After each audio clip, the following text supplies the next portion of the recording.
Ahanbamaktada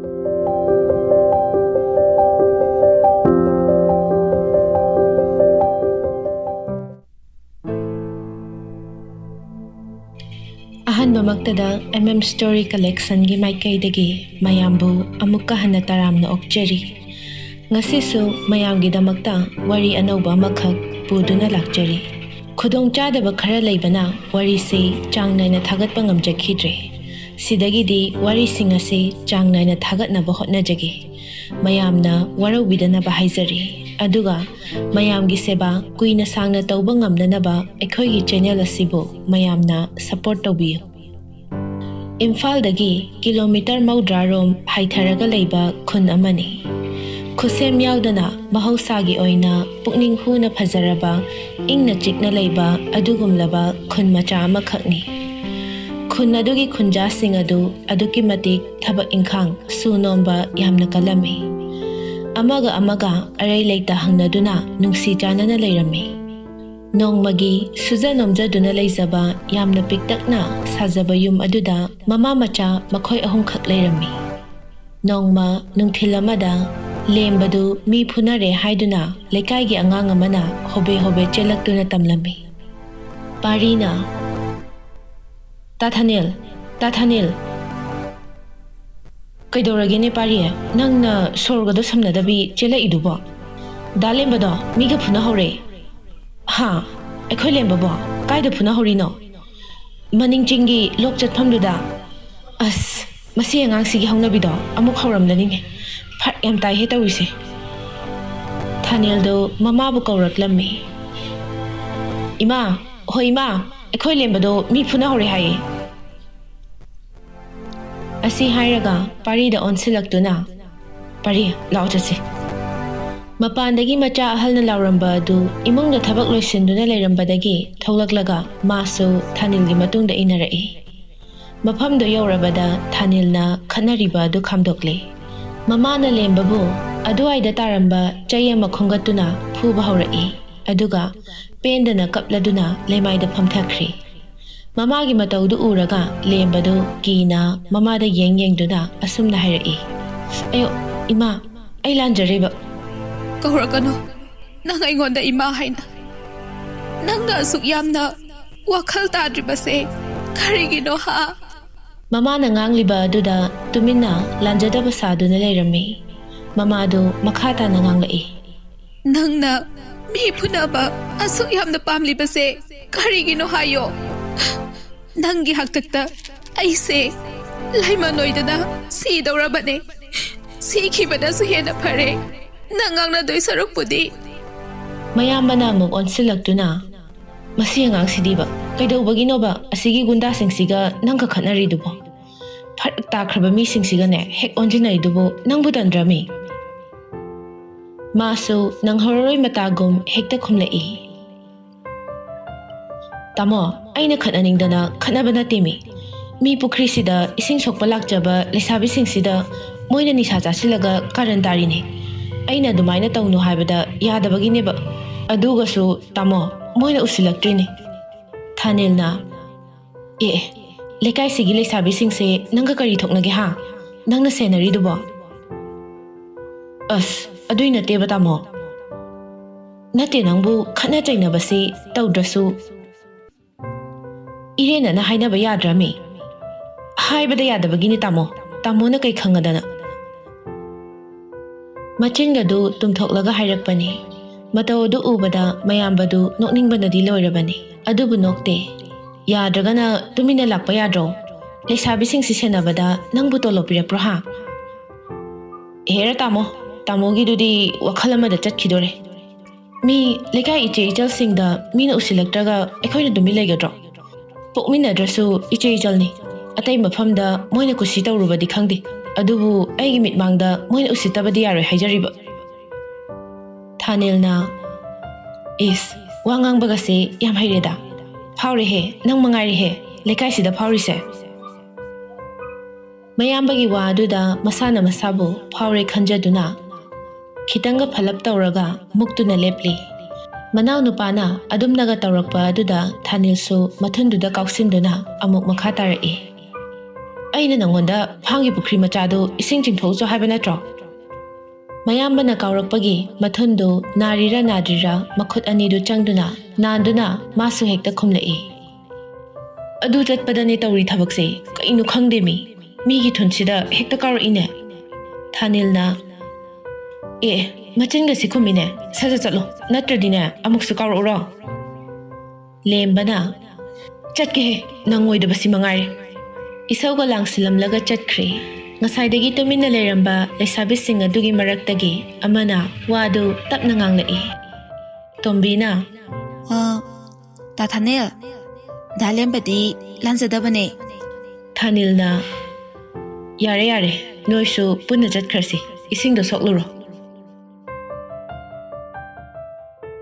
ꯑꯌꯨꯛꯀꯤ ꯃꯇꯝꯅꯤ꯫ ꯄꯣꯝꯕꯤ ꯆꯦꯛꯂꯥ ꯀꯌꯥꯅ ꯃꯀꯣꯟꯗꯒꯤ ꯊꯣꯛꯂꯛꯇꯨꯅ ꯃꯈꯣꯏꯒꯤꯁꯨ ꯁꯤꯟꯊꯥ ꯄꯥꯡꯂꯁꯤ ꯍꯥꯏꯕꯒꯨꯝ ꯑꯄꯤꯛꯄ ꯈꯣꯟꯖꯦꯜꯁꯤꯡꯗꯨꯅ ꯈꯣꯡꯂꯤ꯫ ꯃꯈꯣꯏ ꯃꯁꯦꯜ ꯋꯥꯔꯤ ꯁꯥꯟꯅꯔꯤꯕ ꯍꯥꯏꯗꯨꯔꯥ꯫ ꯃꯈꯣꯏꯅ ꯈꯣꯡꯂꯛꯄꯒꯤ ꯈꯣꯟꯖꯦꯜꯗꯨꯅ ꯏꯪꯈꯣꯜ ꯅꯨꯡꯗꯨ ꯄꯨꯡꯅꯤꯟ ꯅꯤꯜꯂꯤ꯫ ꯂꯥꯏꯖ ꯗꯨꯛ ꯀꯠꯅꯕꯅꯤ ꯍꯥꯏꯗꯨꯅ ꯊꯣꯛꯂꯛꯇꯨꯅ ꯋꯥꯏ ꯐꯖꯅ ꯇꯩꯊꯣꯛꯂꯕ ꯇꯨꯜꯁꯤꯕꯣꯡ ꯃꯅꯥꯛꯇꯨꯗ ꯂꯥꯛꯇꯨꯅ ꯇꯥꯏꯕꯪ ꯃꯄꯨꯕꯨ ꯊꯧꯅꯤꯖꯔꯝꯃꯤ꯫ ꯃꯄꯥꯅ ꯃꯆꯥꯅꯨꯄꯤꯅ ꯇꯧꯔꯤꯕ ꯑꯗꯨ ꯌꯦꯡꯂꯗꯨꯅ ꯃꯥꯏꯊꯣꯡꯗ ꯃꯤꯅꯣꯛ ꯈꯖꯤꯛ ꯇꯝꯈꯤ꯫ ꯂꯥꯏꯖ ꯃꯁꯛ ꯃꯇꯧ ꯀꯔꯤꯁꯨ ꯑꯋꯥꯠꯄ ꯂꯩꯇꯦ, ꯏꯪ ꯇꯞꯄꯤꯅꯤ꯫ ꯅꯤꯡꯉꯣꯜ ꯑꯣꯏꯕꯤ ꯃꯥꯒꯤ ꯃꯨꯔ ꯁꯝꯂꯥꯡꯅ ꯅꯤꯡꯗꯨ ꯌꯩꯅ ꯇꯥꯔꯤ꯫ ꯃꯅꯤꯅ ꯂꯥꯏꯖ, ꯉꯁꯤꯗꯤ ꯏꯄꯥꯒꯤ ꯇꯣꯂꯣꯞ ꯂꯧꯕ ꯇꯥꯏꯅꯦꯍꯦ, ꯑꯗꯨꯅ ꯏꯆꯥꯒꯤ ꯀꯩ ꯂꯩꯔꯛꯑꯣꯕ꯫ ꯂꯥꯏꯖꯅ ꯕꯥ, ꯑꯩꯒꯤꯗꯤ ꯀꯦꯝ ꯂꯩꯕꯤꯔꯛꯀꯅꯨ꯫ ꯃꯅꯤꯅ ꯑꯃꯗꯤ ꯍꯥꯏꯌꯨꯗꯅ꯫ ꯂꯥꯏꯖꯅ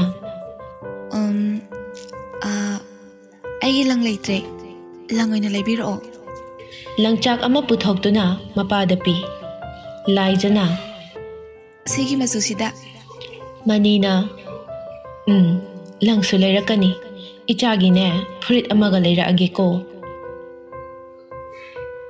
ꯏꯃꯨꯡꯗꯒꯤ ꯊꯥꯖꯗꯨ ꯊꯣꯛꯂꯛꯇꯨꯅ ꯑꯁꯨꯝꯅ ꯍꯥꯏꯔꯛꯏ꯫ ꯑꯝꯇ ꯉꯥꯏꯈꯣ ꯃꯣꯏ ꯕꯕꯥ꯫ ꯀꯩꯗꯧꯔꯒꯦꯅꯦ? ꯄꯩꯁꯥ ꯑꯝꯇ ꯀꯥꯏꯕꯤꯔꯛꯀꯅꯨ, ꯃꯔꯨꯞꯀꯤ ꯄꯩꯁꯥ ꯍꯨꯟꯗꯣꯏꯅꯦ, ꯏꯆꯦ ꯊꯔꯣꯒꯤ ꯄꯩꯁꯥꯁꯨ ꯁꯤꯡꯗꯣꯏꯅꯦ, ꯑꯗꯨꯅ ꯀꯣꯟꯅꯔꯣꯏ, ꯄꯩꯁꯥꯗꯣ ꯀꯥꯏꯕꯤꯔꯛꯀꯅꯨ꯫ ꯍꯣꯏꯗ ꯅꯪꯒꯤ ꯃꯔꯨꯞꯀꯤ ꯄꯩꯁꯥꯗꯣ ꯀꯣꯟꯅ ꯑꯣꯏꯔꯕꯁꯨ ꯌꯥꯏꯅꯦꯍꯦ, ꯋꯥꯠꯂꯤꯕꯁꯤꯗꯤ꯫ ꯋꯥꯠꯆꯁꯅꯨ, ꯃꯇꯝ ꯌꯧꯔꯀꯥꯟꯗ ꯀꯣꯏꯆꯦꯟ ꯆꯦꯟꯅꯗꯣꯏ ꯁꯔꯨꯛ ꯂꯩꯔꯤꯉꯩꯁꯤꯗ ꯄꯤꯊꯣꯛꯍꯧꯕꯅ ꯐꯠꯇ꯭ꯔꯣ? ꯑꯁ ꯀꯣꯟꯅ ꯍꯥꯏꯅꯔꯁꯤ, ꯑꯩ ꯊꯦꯡꯂꯦ, ꯆꯠꯂꯨꯈꯤꯒꯦ꯫ ꯊꯥꯖꯅ ꯑꯣꯟꯊꯣꯔꯛꯄꯗ ꯂꯥꯏꯖꯗꯨ ꯂꯦꯞꯇꯨꯅ ꯂꯩꯔꯝꯕꯗꯨ ꯎꯕꯗ ꯑꯁꯨꯝꯅ ꯍꯥꯏꯔꯛꯏ꯫ ꯍꯩꯃꯥ, ꯉꯁꯥꯏꯗꯒꯤ ꯀꯩꯗꯧꯔꯤꯕ ꯅꯪꯗꯤ? ꯎꯆꯨꯛ ꯌꯨꯡꯕꯒꯨꯝꯅ ꯂꯦꯞꯇꯨꯅ ꯂꯩꯔꯤꯕꯁꯤꯕꯣ ꯀꯩꯗꯧꯔꯤꯒꯦ ꯍꯥꯏꯕ ꯅꯠꯇꯦ? ꯅꯪꯕꯨ ꯉꯁꯥꯏꯗꯒꯤ ꯏꯃꯨꯡꯒꯤ ꯊꯕꯛ ꯂꯣꯏꯁꯤꯜꯂꯕ꯭ꯔꯣ? ꯏꯃꯥ, ꯑꯩ ꯂꯣꯏꯁꯤꯜꯂꯨꯔꯒꯦ꯫ ꯍꯦꯛ ꯍꯥꯏꯗ꯭ꯔꯤꯐꯥꯎ ꯅꯪ ꯈꯪꯗꯦꯕ? ꯅꯃꯤꯠꯇꯨꯗ ꯈꯨꯇꯣꯝꯕꯤꯁꯤꯅ ꯊꯤꯜꯂꯒ ꯇꯥꯛꯎ ꯍꯥꯏꯕ꯭ꯔꯣ? ꯅꯣꯏ ꯅꯃꯥ ꯑꯁꯤꯕꯗꯨꯅ ꯍꯥꯏꯔꯛꯄ ꯉꯥꯏꯔꯤꯕ꯭ꯔꯣ? ꯏꯃꯥ, ꯑꯩꯕꯨ ꯍꯨꯖꯩꯗꯨꯅ ꯋꯥꯔꯛꯄꯤꯌꯨ, ꯑꯗꯨꯕꯨ ꯂꯥꯏꯑꯣꯏꯈ꯭ꯔꯕꯤ ꯏꯃꯥꯕꯨꯗꯤ ꯄꯜꯂꯒ ꯉꯥꯡꯕꯤꯒꯅꯨ꯫ ꯄꯜꯂꯒ ꯉꯥꯡꯗꯧꯔꯤ, ꯅꯣꯏꯒꯤ ꯅꯃꯥ ꯑꯁꯤꯕꯗꯣ꯫ ꯅꯪ ꯑꯩ ꯐꯨꯒꯦ ꯍꯥꯏꯕ꯭ꯔో? ꯍꯥ? ꯑꯩꯁꯨ ꯃꯤꯅꯦ, ꯃꯔꯥ ꯂꯩꯖꯗ꯭ꯔꯕ ꯏꯃꯥꯕꯨꯗꯤ ꯄꯟꯕꯤꯒꯅꯨ ꯍꯥꯏꯖꯕꯅꯤ꯫ ꯅꯪ ꯀꯩꯗꯧꯒꯦ ꯍꯥꯏꯕꯅꯣ? ꯍꯥ? ꯑꯩꯗꯤ ꯄꯜꯂꯒ ꯑꯗꯨꯝ ꯉꯥꯡꯗꯧꯔꯤ꯫ ꯉꯁꯤ ꯏꯃꯥꯅ ꯅꯨꯡꯉꯥꯏꯅ ꯂꯩꯕ ꯐꯪꯂꯤꯕꯁꯦ ꯂꯩꯈꯤꯗ꯭ꯔꯕ ꯑꯩꯒꯤ ꯏꯃꯥꯅ ꯊꯝꯕꯤꯔꯝꯕꯗꯨꯅꯅꯦ꯫ ꯏꯁ, ꯋꯥ ꯉꯥꯡꯕꯒꯁꯦ ꯌꯥꯝꯅ ꯍꯩꯔꯦꯗ꯫ ꯅꯠꯇꯦ ꯅꯪꯕꯨ ꯑꯩꯒ ꯀꯌꯥꯝ ꯀꯨꯏꯅ ꯂꯩꯃꯤꯟꯅꯗꯧꯔꯤꯒꯦ? ꯑꯣꯟꯊꯣꯛꯅ ꯍꯩꯅꯔꯣꯏꯗꯧꯔꯤꯗꯀꯣ꯫ ꯍꯦ, ꯑꯩ ꯋꯥ ꯍꯥꯏꯒꯦ, ꯑꯩꯒꯤ ꯐꯤꯔꯣꯟ ꯑꯃꯣꯠꯄ ꯌꯥꯝꯅ ꯂꯩꯍꯧꯕꯅꯤ, ꯑꯗꯨ ꯐꯖꯅ ꯁꯨꯗꯣꯛꯑꯝꯃꯨ, ꯑꯗꯨꯒꯅꯦ ꯆꯥꯛ ꯊꯣꯡꯂꯝꯃꯨ, ꯈꯥꯃꯦꯟ ꯑꯁꯤꯟꯕꯤꯒ ꯉꯥ ꯑꯇꯥꯎꯕꯗꯨꯒ ꯍꯥꯎꯅ ꯊꯣꯡꯂꯝꯃꯨ꯫ ꯑꯩ ꯑꯁ꯭ꯋꯥꯏꯐꯥꯎꯗ ꯊꯕꯛ ꯑꯃ ꯆꯠꯂꯨꯈꯤꯒꯦ꯫ ꯂꯩꯀꯥꯏꯁꯤꯒꯤ ꯃꯦꯝꯕꯔ ꯑꯣꯏꯔꯤꯕ ꯀꯦꯁꯣ ꯅꯥꯄꯜꯅ ꯌꯣꯝꯂꯝꯃꯤ꯫ ꯀꯦꯁꯣꯗꯨ ꯅ꯭ꯌꯨꯁꯄꯦꯄꯔ ꯑꯗꯨ ꯄꯥꯗꯨꯅ ꯂꯩꯔꯤꯉꯩ ꯃꯥꯒꯤ ꯂꯣꯏꯅꯕꯤ ꯊꯣꯏꯅꯨꯅ ꯆꯥ ꯄꯨꯗꯨꯅ ꯊꯣꯛꯂꯛꯂꯒ ꯑꯁꯨꯝꯅ ꯍꯥꯏꯔꯛꯏ꯫ ꯅꯆꯥꯅꯨꯄꯥꯗꯣ ꯊꯤꯀꯥ ꯇꯧꯅꯤ ꯍꯥꯏꯅ ꯇꯧꯔꯤꯕꯁꯦ ꯑꯩꯗꯤ ꯑꯣꯟꯊꯣꯛꯅ ꯄꯥꯝꯖꯗꯦꯀꯣ꯫ ꯀꯔꯤꯒꯤ ꯄꯥꯝꯗ꯭ꯔꯤꯕ ꯍꯥ? ꯅꯨꯄꯥꯅꯤ, ꯇꯧꯒꯗꯕꯅꯤ ꯀꯩꯅꯣ꯫ ꯑꯩꯒꯤꯗꯤ ꯃꯈꯣꯏꯅ ꯃꯤ ꯑꯣꯏꯔꯒꯅꯦ ꯂꯩꯍꯧꯕꯗꯨꯅꯤ ꯄꯥꯝꯂꯤꯕꯁꯤ ꯅꯆꯥꯁꯤꯡꯅ ꯍꯥꯏꯔꯤ ꯃꯈꯩ ꯌꯥꯔꯕꯗꯤ ꯅꯣꯡꯃꯗꯤ ꯁꯣꯏꯗꯅ ꯑꯩꯈꯣꯏ ꯑꯋꯥꯐꯝꯗ ꯇꯥꯔꯛꯀꯅꯤꯀꯣ ꯅꯍꯥ ꯑꯣꯏꯔꯤꯉꯩ ꯃꯄꯥꯡꯒꯜ ꯀꯜꯂꯤꯉꯩ ꯍꯣꯠꯅꯕ ꯌꯥꯕ ꯍꯣꯠꯅꯖꯁꯅꯨ ꯑꯗꯨꯗꯅꯦ ꯅꯪꯅ ꯃꯊꯥ ꯁꯥꯔꯨꯅꯨꯀꯣ ꯋꯥꯈꯜ ꯍꯦꯟꯖꯤꯟꯅ ꯈꯟꯕꯁꯤ ꯊꯨꯅ ꯍꯟꯅꯨꯏ ꯍꯥꯏꯕꯅꯤꯀꯣ ꯆꯠꯊꯣꯛꯎꯗ ꯍꯅꯨꯊꯪꯁꯤꯗ ꯀꯔꯤꯕꯨ ꯆꯥꯅꯔꯤꯒꯦ ꯈꯪꯗꯦ ꯑꯩ ꯍꯌꯦꯡ ꯅꯆꯥꯁꯤꯡꯅ ꯐꯠꯇꯅꯨꯡꯗ ꯊꯣꯛꯂꯛꯂꯕꯗꯤ ꯑꯩꯉꯣꯟꯗꯒꯗꯤ ꯇꯥꯏꯅꯕꯤꯔꯛꯀꯅꯨ ꯍꯩꯃꯥ ꯀꯔꯤ ꯅꯨꯄꯤꯅꯣꯅꯦ ꯅꯪꯕꯣ ꯅꯆꯥꯁꯤꯡꯅ ꯃꯁꯥꯒꯤ ꯃꯔꯟ ꯅꯥꯏ ꯇꯥꯟꯖꯕꯁꯤ ꯅꯪꯕꯨ ꯅꯨꯡꯉꯥꯏꯇ꯭ꯔꯣ ꯍꯣ ꯀꯔꯤꯒꯤ ꯅꯨꯡꯉꯥꯏꯔꯣꯏꯗꯧꯔꯤꯕꯅꯣ ꯑꯗꯨꯕꯨꯅꯦ ꯏꯆꯝ ꯆꯝꯅ ꯐꯥꯝ ꯇꯧꯔꯒ ꯄꯩꯁꯥ ꯇꯥꯟꯕ ꯌꯥꯏꯅ ꯁꯤꯐꯝ ꯅꯥꯐꯝ ꯈꯪꯉꯣꯏꯗꯕ ꯊꯕꯛ ꯇꯧꯕꯁꯦ ꯄꯥꯝꯗꯦ ꯅꯨꯄꯥꯁꯨ ꯃꯇꯣꯝꯇꯅꯤ ꯃꯈꯣꯏ ꯄꯥꯕꯨꯡ ꯋꯥꯈꯜꯗꯤ ꯃꯨꯟꯅ ꯈꯟꯕꯤꯌꯨꯀꯣ ꯀꯦꯁꯣ ꯃꯥꯒꯤ ꯅꯨꯄꯤꯅ ꯍꯥꯏꯕꯗꯨ ꯈꯨꯝꯒꯦ ꯍꯥꯏꯅ ꯃꯆꯤꯟꯗꯨ ꯀꯥꯡꯊꯣꯔꯛꯄꯒ ꯃꯥꯒꯤ ꯐꯣꯟ ꯑꯗꯨ ꯂꯥꯛꯁꯤꯜꯂꯦ ꯐꯣꯟ ꯑꯗꯨ ꯌꯦꯡꯂꯨꯕꯗ ꯅꯥꯎꯕꯤ ꯑꯣꯏꯔꯝꯃꯤ ꯀꯦꯁꯣꯅ ꯍꯩ ꯅꯆꯥꯅꯨꯄꯤꯅꯤꯅꯦ ꯑꯁꯤ ꯍꯥꯏꯔꯒ ꯐꯣꯟ ꯑꯗꯨ ꯊꯥꯡꯒꯠꯂꯤ ꯏꯆꯥꯇꯣꯝꯕꯤ ꯀꯩꯗꯧꯔꯦ ꯀꯔꯤ ꯂꯩꯔꯒꯦ ꯅꯪꯕꯣ ꯅꯥꯎꯕꯤꯅ ꯄꯥꯕꯨꯡ ꯑꯩꯅ ꯄꯩꯁꯥ ꯊꯥꯔꯛꯑꯣ ꯍꯥꯏꯕꯗꯣ ꯍꯩꯃꯥ ꯀꯥꯎꯊꯣꯛꯎꯔꯦꯗꯅ ꯄꯥꯕꯨꯡꯗꯤ ꯍꯣꯔꯦꯟꯅꯦ ꯅꯣꯏ ꯇꯥꯃꯣꯗ ꯄꯤꯔꯛꯂꯒꯦꯀꯣ ꯑꯗꯣ ꯄꯩꯁꯥꯕꯨ ꯀꯌꯥꯅꯣ 8,000 ꯑꯗꯣ ꯑꯩꯈꯣꯏ ꯇꯥꯃꯣ ꯂꯥꯛꯇꯣꯏꯔꯣ ꯄꯥꯕꯨꯡ ꯍꯣꯏ ꯅꯃꯥꯅꯅꯦ ꯅꯪꯒꯤ ꯆꯥꯅꯅꯕ ꯀꯔꯤ ꯀꯔꯤꯅꯣ ꯁꯦꯝꯗꯅ ꯂꯩꯔꯕꯅꯤ ꯑꯗꯨ ꯊꯤꯟꯕ ꯂꯥꯛꯇꯣꯔꯤꯕꯅꯤ ꯑꯗꯣ ꯄꯥꯕꯨꯡ ꯏꯃꯥꯗꯤ ꯂꯩꯇ꯭ꯔꯣ ꯂꯩꯅꯦ ꯑꯗꯣ ꯅꯃꯥꯒ ꯋꯥꯔꯤ ꯁꯥꯒꯦ ꯍꯥꯏꯕ꯭ꯔꯣ ꯍꯣꯏ ꯄꯥꯕꯨꯡ ꯁꯦ ꯅꯆꯥꯅꯨꯄꯤꯅꯤ ꯅꯪꯉꯣꯟꯗ ꯋꯥ ꯍꯥꯏꯅꯤꯡ ꯃꯥꯜꯂꯦ ꯊꯣꯏꯅꯨꯗ ꯐꯣꯟ ꯑꯗꯨ ꯄꯤꯔꯛꯏ ꯃꯥꯁꯨ ꯂꯧꯔꯗꯨꯅ ꯅꯥꯎꯕꯤ ꯏꯆꯥꯕꯨ ꯀꯩ ꯍꯩꯅꯤꯡꯕꯅꯣ ꯀꯔꯤ ꯍꯥꯞꯄꯨ ꯍꯥꯏꯅꯣꯅꯦ ꯀꯩꯁꯨ ꯂꯩꯇꯦꯗ ꯏꯃꯥꯒꯤ ꯈꯣꯟꯖꯦꯜ ꯁꯨꯝ ꯇꯥꯅꯤꯡꯗꯅ ꯇꯧꯕꯅꯦ ꯃꯆꯥꯒꯤ ꯋꯥꯗꯨ ꯇꯥꯔꯒ ꯃꯥꯏꯊꯣꯡꯗ ꯃꯤꯅꯣꯛ ꯈꯖꯤꯛ ꯇꯝꯈꯤ ꯑꯗꯨꯒ ꯑꯁꯨꯝꯅ ꯍꯥꯏꯔꯛꯏ ꯊꯤꯗ ꯑꯉꯥꯎꯕꯤꯁꯤꯗꯤ ꯑꯗꯣ ꯅꯪꯅ ꯄꯩꯁꯥꯗ ꯄꯤꯔꯛꯑꯣ ꯍꯥꯏꯁꯤꯕꯨ ꯀꯔꯤꯒꯤꯅꯣ ꯍꯥꯏꯕ ꯃꯤ ꯊꯕꯛ ꯂꯩꯕꯩꯅꯦ ꯑꯗꯨꯕꯨ ꯍꯥꯏꯕ ꯄꯩꯁꯥ ꯄꯤꯈꯤꯕꯗꯤ ꯍꯞꯇꯥ ꯐꯥꯗ꯭ꯔꯤ ꯍꯥꯏ ꯋꯥꯅꯤ ꯏꯕꯦꯝꯃ ꯏꯃꯥ ꯋꯥ ꯍꯥꯏꯒꯦ ꯅꯪꯅ ꯃꯐꯝꯗꯨꯗ ꯂꯩꯔꯤꯕꯗꯣ ꯃꯍꯩ ꯇꯝꯂꯤꯕꯅꯤ ꯅꯄꯨꯛꯅꯤꯡ ꯆꯪꯅ ꯃꯍꯩ ꯇꯝꯒꯗꯕꯅꯤ ꯉꯥꯎꯁꯤꯟꯅꯗꯅ ꯂꯩꯊꯣꯛꯄ ꯌꯥꯗꯦꯀꯣ ꯑꯁ ꯑꯩꯈꯣꯏ ꯏꯃꯥꯒꯤ ꯍꯧꯅꯕꯤꯁꯦ ꯑꯃꯨꯛ ꯍꯧꯔꯛꯑꯦ ꯊꯣꯏꯅꯨ ꯃꯆꯥꯕꯨ ꯆꯩꯕ ꯍꯧꯔꯛꯂꯝꯃꯤ ꯀꯔꯤꯅꯣ ꯍꯧꯅꯕꯤ ꯍꯥꯏꯕꯨ ꯑꯩꯅ ꯉꯥꯡꯂꯤꯕ ꯁꯛꯂꯤꯕ ꯃꯌꯥꯝꯁꯦ ꯑꯔꯦꯝꯕꯗ ꯇꯥꯍꯟꯒꯅꯨꯀꯣ ꯄꯩꯁꯥꯗꯣ ꯂꯤꯛꯅ ꯁꯤꯖꯤꯟꯅꯧ ꯅꯪ ꯅꯨꯄꯤꯅꯤ ꯍꯥꯏꯕꯁꯦ ꯀꯥꯎꯕ ꯌꯥꯗꯦꯀꯣ ꯀꯦꯁꯣꯅ ꯍꯩ ꯃꯃꯥ ꯐꯣꯟꯗꯣ ꯄꯤꯔꯛꯑꯣ ꯌꯥꯔꯦ ꯀꯔꯤꯅꯣ ꯅꯪꯅ ꯅꯆꯥꯗ ꯆꯩꯕꯤꯔꯤꯗꯨꯕꯣ ꯃꯥꯒꯤ ꯅꯨꯄꯤꯗꯒꯤ ꯐꯣꯟꯗꯨ ꯂꯥꯛꯄꯣꯏ ꯃꯨꯟꯕꯣꯏ ꯇꯧꯔꯒ ꯂꯧꯈ꯭ꯔꯦ ꯑꯗꯨꯒ ꯃꯅꯥꯗ ꯊꯥꯡꯖꯤꯟꯗꯨꯅ ꯑꯁꯨꯝꯅ ꯍꯥꯏꯔꯛꯏ ꯏꯆꯥꯇꯣꯝꯕꯤ ꯄꯩꯁꯥꯗꯣ ꯊꯤꯟꯍꯜꯂꯛꯑꯒꯦꯀꯣ ꯍꯧꯖꯤꯛ ꯍꯦꯛꯇ ꯍꯣꯏ ꯑꯗꯣ ꯄꯥꯕꯨꯡ ꯄꯩꯁꯥꯗꯣ ꯈꯤꯇꯪ ꯍꯦꯜꯂꯛꯑꯣ ꯃꯆꯥꯅꯨꯄꯤ ꯑꯇꯣꯝꯕꯤꯅ ꯍꯥꯏꯔꯛꯂꯤꯕ ꯋꯥꯗꯨ ꯃꯃꯥꯅ ꯇꯥꯔꯗꯨꯅ ꯂꯥꯎꯔꯛꯂꯝꯃꯤ ꯀꯔꯤꯒꯤ ꯍꯦꯜꯂꯛꯄꯅꯣ ꯅꯪ ꯍꯥꯏꯕꯤꯗꯦ ꯍꯥꯏꯁꯤꯅꯤꯀꯣ ꯃꯃꯥꯅ ꯂꯥꯎꯔꯛꯄ ꯑꯗꯨꯗ ꯅꯥꯎꯕꯤꯗꯨ ꯈꯪꯄ꯭ꯔꯦꯛ ꯈꯪꯉꯤ ꯅꯥꯀꯣꯡꯗ ꯊꯝꯂꯝꯕ ꯐꯣꯟ ꯑꯗꯨ ꯁꯠ ꯂꯥꯞꯊꯣꯛꯏ ꯑꯗꯨꯒ ꯐꯣꯟ ꯑꯗꯨꯗ ꯌꯦꯡꯂꯒ ꯃꯇꯣꯝꯇ ꯅꯥꯁꯣꯟꯅꯅ ꯁꯣꯟꯖꯩ ꯍꯣꯏꯃ ꯈꯪꯉꯤꯍꯦ ꯀꯔꯤ ꯈꯣꯟꯖꯦꯜꯅꯣ ꯀꯦꯁꯣꯅ ꯏꯆꯥꯇꯣꯝꯕꯤ ꯅꯃꯥꯁꯦ ꯁꯧꯔꯤ ꯇꯠꯂ ꯃꯥꯜꯂꯦ ꯃꯆꯤꯟꯒꯅꯦ ꯃꯅꯥꯇꯣꯟꯒꯁꯦ ꯁꯝꯅꯈ꯭ꯔꯦꯍꯦ ꯄꯥꯕꯨꯡꯅ ꯐꯅꯕ ꯇꯧꯔꯛꯂꯒꯦꯀꯣ ꯍꯣꯏ ꯄꯥꯕꯨꯡ ꯐꯣꯟ ꯑꯗꯨ ꯊꯝꯈ꯭ꯔꯕ ꯃꯇꯨꯡꯗ ꯊꯣꯏꯅꯨꯅ ꯀꯔꯤꯅꯣ ꯃꯈꯣꯏ ꯄꯥꯕꯨꯡꯅ ꯇꯧꯕꯤꯔꯤꯁꯤꯕꯣ ꯀꯦꯁꯣꯅ ꯍꯩꯃꯥ ꯀꯩꯗꯧꯔꯒꯦ ꯑꯩꯅ ꯀꯔꯤꯝꯇ ꯈꯪꯗꯕ ꯁꯥꯗꯨꯅ ꯈꯨꯝꯂꯛꯄ ꯑꯗꯨꯗꯗꯤ ꯊꯣꯏꯅꯨꯗꯨ ꯃꯆꯤꯡ ꯍꯥꯏꯒꯠꯂꯛꯇꯨꯅ ꯈꯪꯁꯤꯟꯅꯗꯕ ꯁꯥꯔꯤꯗꯨꯕꯨ ꯀꯔꯤꯒꯤꯅꯣ ꯅꯆꯥꯁꯤꯡꯁꯦ ꯅꯥꯎ ꯆꯥꯎꯅꯕ ꯍꯣꯠꯅꯕꯤꯒꯅꯨ ꯍꯌꯦꯡ ꯅꯆꯥꯁꯤꯡꯁꯤꯅ ꯐꯠꯇ꯭ꯔꯗꯤ ꯑꯩꯉꯣꯟꯗ ꯇꯥꯏꯅꯗꯣꯏ ꯑꯣꯏꯔꯝꯅꯤꯅꯦ Magi nupina sauriba adu laknaningba phaurakladuna nokfet tawna hairei. Mamada tainadana kanada tainarudoino. Nupi haisidi nupa aikhoigi tainafamnine nangbo. Mapuroibagi karimnaba manba wahai aduda afing afai oina phat hairei. Adu oiragana nasasingsiga lehoro. Aidi yumda hanjakrage. Nasasingsina pharagana nupa noigi saruk oigi haiba. Phatragana nupi aikhoida hekta tainaba. Masi ayaningde. Asi hairamlaga fet haidokduna chatkige tawbaga mapuroibana khamlai. Ngai khone aina phagi tawbanin he. Sese ai wahaige.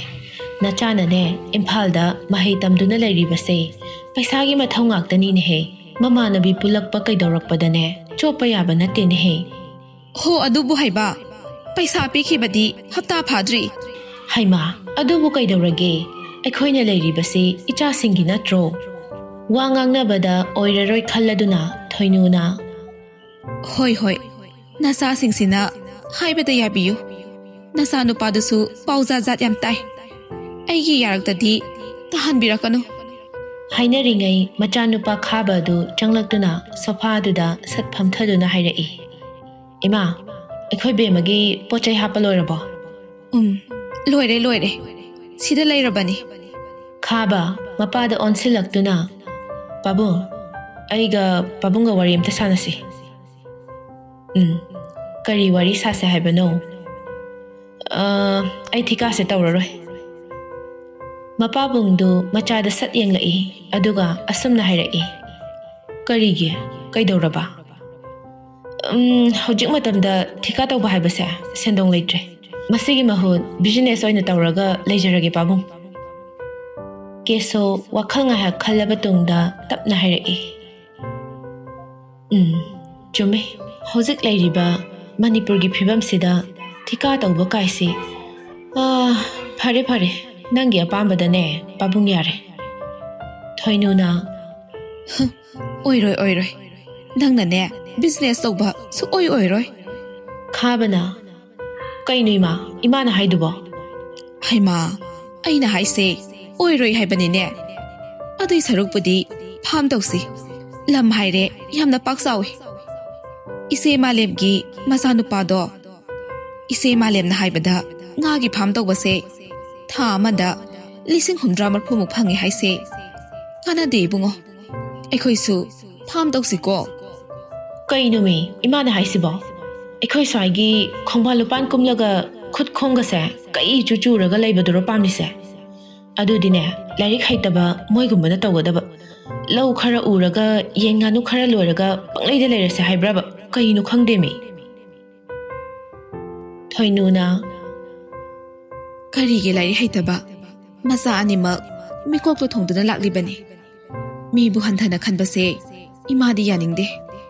Moina lausing udana mahai marong har yaudaba hensang napi puthoklibase phatro. Imadine makoise othokna nungsikre. Hotnaba lepte. Mama bu nungaina thamlibasidi. Ngangnaringai chairak aduda mapandagi khaba bu kawrai. Chingkhaina. Khaba. O khaba. Ida ai mungda laye adum chango. Kesona. Chingkhai chango sida phamula. Thoinuna Noibu kaida mungsa toino. Chingkhaina ima kashu thoidokpa chatloida. Khabana Ikhoi abemgi chanaba kharaga paisaga thiluse aduga thaba amasu chatluse tawbane. Chingkhaida hairakpani. Thoinuna Nakhoine thengna halakpagi thabakse khara lepo. Imadi yamna pakhatle. Matamna phattabane. Chingkhaina hoima aikhoisu thengning poteda thabakna yadadana tawrini. Kesona Chingkhai ipana member oibasi kuimale. Handakti pradanda mo onsilagena khali. Chingkhaina hoi babung ado nakhoi mayam changduna khara hotnaba tare ko adugibu kaisu khanbirunuda Nacha chingkhaisu leirishidi. Aikhoina loina hotnadoini pabung. Ado nakhoine handaktagi hauna mi sei khomjinba hajinba haurone ko. Hoi pabung. Pabung na pamba khudingma nacha khoina pangthokjage. Khabana chalasira do de. Hoi phare chalasi.